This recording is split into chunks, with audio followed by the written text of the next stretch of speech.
वो भी जो है वो राष्ट्रीय विचार के संबंध में बोलने आता है, आप उसको बार बार टोकती हैं। आप एजेंडा के साथ बैठती हैं, मेरा कोई इंटरेस्ट नहीं।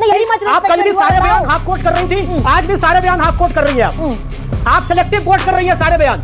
नीरजा जी बोलती है आप नहीं टोकते हैं, आशुतोष जी बोलते हैं आप नहीं टोकते हैं, क्योंकि दोनों आप क्यों टोकती हैं? जो राष्ट्रीय विचार के लोग आते हैं उनको। आप राकेश सिन्हा जी बोल रहे हैं, आप उनको भी टोक रही है। आशुतोष जी को तो नहीं टोक रही। राजीव तुली जी के पास अगर ईमानदारी है तो नीचे लिखे कि वो आरएसएस के व्यक्ति हैं। वो राजनीतिक विश्लेषक के तौर पर कैसे यहाँ मौजूद है? आपने ईमानदारी दिखाइए ना, आम आदमी पार्टी का कार्यकर्ता है। ठीक है, एक सेकंड। आप क्यों नहीं दिखाते? आप आम आदमी पार्टी का कार्यकर्ता है। अभी भी जब बीजेपी से जब आम आदमी पार्टी के 2 विधायक छोड़ के भाजपा में आए, आपने उन 2 विधायकों को फोन किया कि मैं आपकी अरविंद केजरीवाल से मीटिंग करवा देता हूं। नहीं बैठना मेरे को आपके चैनल पे। नमस्कार दोस्तों, समाचार 2.0 की और एक मजेदार डिबेट वीडियो में आप लोगों का स्वागत है।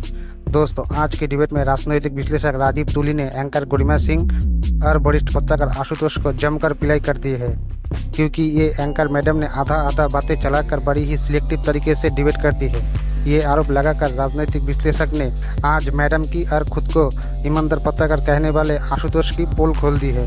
दोस्तों, मैंने कुछ दिन पहले एक वीडियो अपलोड किया था जिसमें भाजपा के शर्मा ने भी मैडम को बड़ी अच्छी तरीके से एक्सपोज किया था। दोस्तों, आज ठीक वैसे ही राजीव तुली ने मैडम को एक्सपोज किया है। दोस्तों, आज की डिबेट बहुत ही मज़ेदार होने वाली है, आखिर तक जरूर देखना।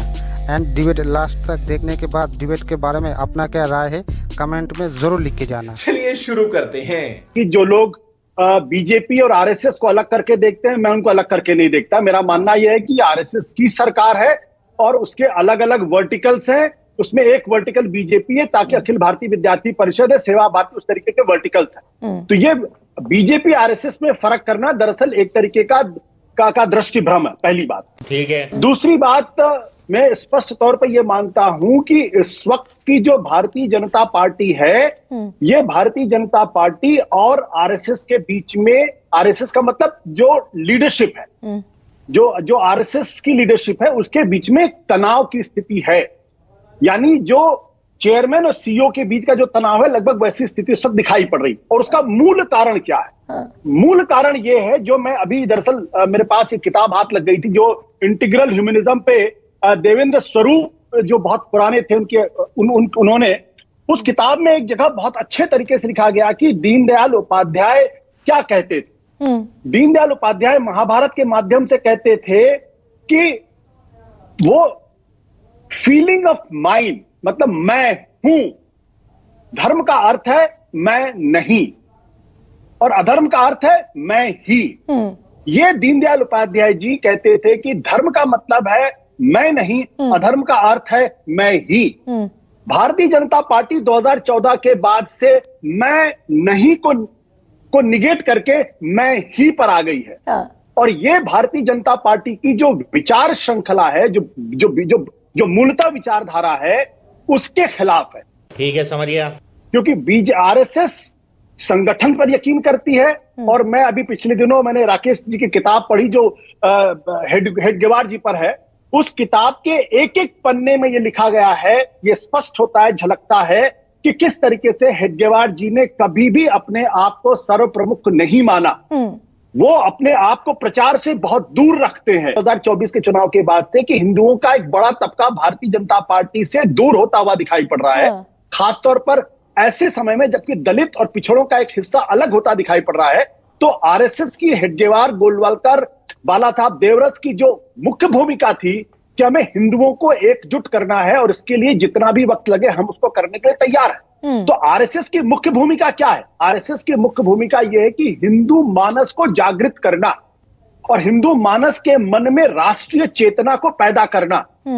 अगर इस राष्ट्रीय चेतना जो पैदा करने का उनका लक्ष्य है, उसके खिलाफ अगर हिंदुओं का ही एक बड़ा तबका खड़ा हो जाता है, तब आरएसएस को यह सोचना पड़ेगा कि 2024 की जो भारतीय जनता पार्टी और आरएसएस है, वो नरेंद्र मोदी के बगैर उसका स्वरूप कैसे होगा। तो ये जो बैठक हो रही है, वो बैठक का एक बहुत महत्वपूर्ण जो खबर कभी सामने नहीं आएगी कि नरेंद्र मोदी के बाद की बीजेपी क्या होगी।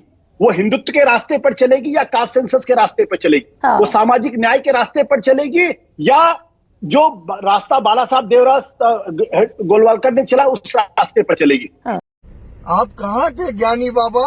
राजीव जी, कि क्या ये जो जातिगत जनगणना का एक नैरेटिव या फिर एक ब्रॉडबैंड स्पेक्ट्रम की तरह जिसको फैलाया गया हालिया चुनावों में, राजीव जी, जो सबसे बड़ी चुनौती बीजेपी के लिए बनता दिखा और जिस पर बड़ा कंफ्यूज्ड स्टेट ऑफ माइंड भी दिखा, क्योंकि पेरेंटल ऑर्गेनाइजेशन में गुरु गोलवलकर से लेकर मनमोहन वैद्य तक और मनमोहन वैद्य से लेकर मोहन भागवत तक सब ये कहते हैं कि भाई आरक्षण कोई चिरकाल तक नहीं चलना चाहिए, समीक्षा होनी चाहिए। धन्यवाद गरिमा जी। मुझे आशा है कि आपने जैसे आशुतोष जी को समय दिया है वैसे ही आप मुझे समय देंगी और टोकेंगी नहीं। मैं कल भी आपका कार्यक्रम देख रहा था, कल भी आप लगातार एक ही बात बोल रही हैं कि संघ ने कहा है कि समीक्षा होनी चाहिए। ये ठीक है, संघ ने कहा समीक्षा होनी चाहिए, मगर उसमें आगे की बातें आपने सब की सब उड़ा दी।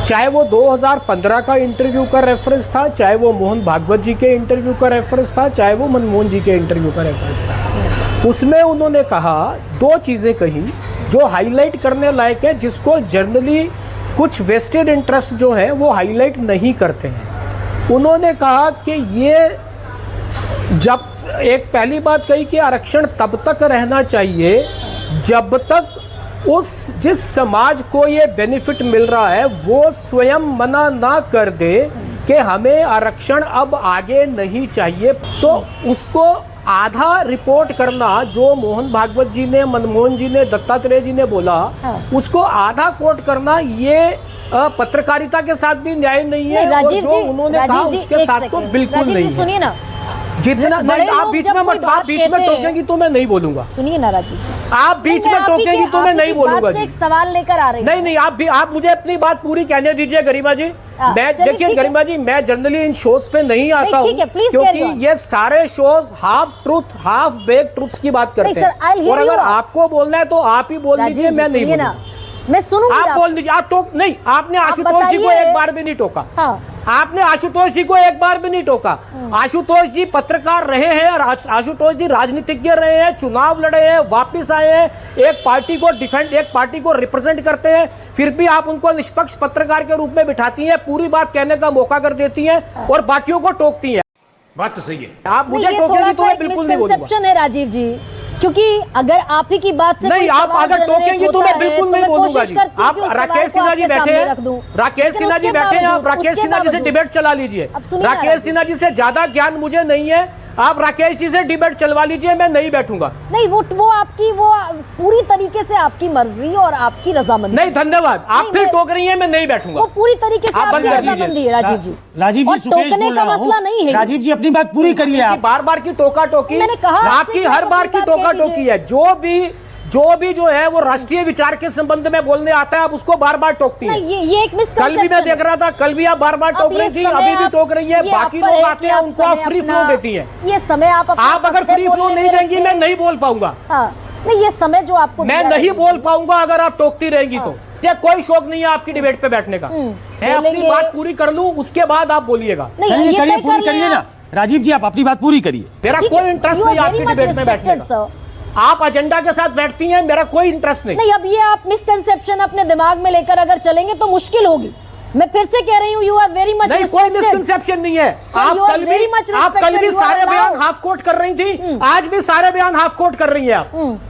आप सिलेक्टिव कोट कर रही हैं सारे बयान। तो मैंने तो बंच कल भी आप सिलेक्टिव कोट कर रही थी। नहीं, ये बंच ऑफ थॉट्स में जो गुरु गोलवलकर साहब ने आप बंच ऑफ थॉट्स के आगे मनमोहन जी के बयानों को भी पूरा सुनवाइए ना। हाँ भाई, ये जो गुरु गोलवलकर साहब ने लिखा बंच ऑफ थॉट्स में, राजीव आप उन बयानों को पूरा सुनवाइए ना, मनमोहन जी और मोहन जी के बयानों को। मैं कहती हूँ, मैं आपको वक्त दे। सुनिए राजीव जी, नीरजा जी बोलती हैं, आप नहीं टोकते हैं। आशुतोष जी बोलते हैं, आप नहीं टोकते हैं, क्योंकि दोनों आपको सूट करते हैं। गुरु गोलवलकर जी ने जो कहा, क्योंकि दोनों आपके चैनल की लाइन को सूट करते हैं। मैंने मनमोहन वैद्य के बारे में ये please Rajeev ji, you are very much respected, you are very much senior. Rajeev ji, हम विषयांतर हो गए, आप अपनी बात पूरी करिए। आप क्यों टोकती हैं जो राष्ट्रीय विचार के लोग आते हैं उनको?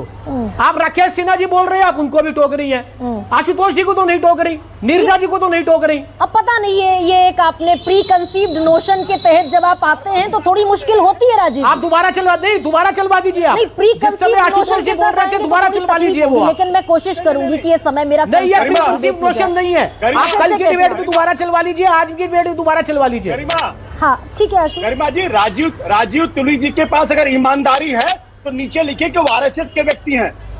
वो राजनीतिक विश्लेषक के तौर पर कैसे यहाँ मौजूद है? वो आरएसएस मैंने कब मना किया? मैंने कब मना किया? अच्छा ठीक है, आपने ईमानदारी दिखाइएगा, आम आदमी पार्टी का कार्यकर्ता है। ठीक है, एक सेकंड। आप क्यों नहीं लिखवाते? आप आम आदमी पार्टी का कार्यकर्ता है और आज भी है। अभी भी जब बीजेपी से जब आम आदमी पार्टी के 2 विधायक छोड़ के भाजपा में आए, आपने उन 2 विधायकों को फोन किया कि मैं आपकी अरविंद केजरीवाल से मीटिंग करवा देता हूँ। ठीक है राजीव जी और आशु, आप विनोद कापड़ी के घर पे, आप विनोद कापड़ी के घर में 2 आम आदमी पार्टी के नेताओं को मिले जाकर के, आप क्यों नहीं लिखवाते? आप आम आदमी पार्टी के नेता है। मैं आऊंगी, दोनों के पास लौटूंगी। राजीव जी वैसे मैं चाहती नहीं हूँ, बैठना मेरे को आपके चैनल मैं पे। फिर से चाहती हूँ कि आपका